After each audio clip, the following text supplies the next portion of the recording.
First of all the ingredients for change in education have been in place for a long time. It's basically an information-based business model in one form or not that kind of underpins all the ed tech innovation. Modularizing the content, interacting, testing with learning, and using that testing to feed back different content, right? To adapt the content.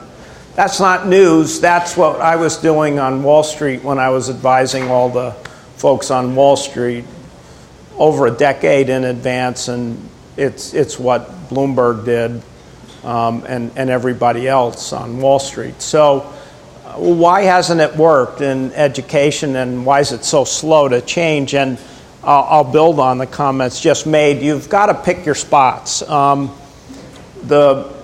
you want to make change, for example, in the K-12 public schools, pick intervention. Kids that are falling behind, that are kind of bombed out in math 2 or 3 times, that need extra help.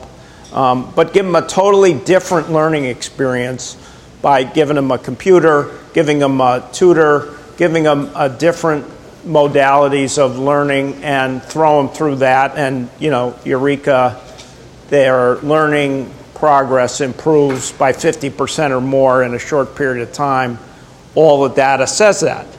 So you've got to pick your spots. And advice in advance of a future question here on ed tech companies is you got to understand the end market and the needs in that market, and select focus around tackling those needs in a controlled way where you can show experimental outcomes that make a difference. It's all about outcomes, and you've got to do it in a systematic way, and then hold that up, and sure enough, you'll get more funding and more distribution as a result, or you'll get bought by somebody else if you're a small ed tech company. So that's the nature of the beast.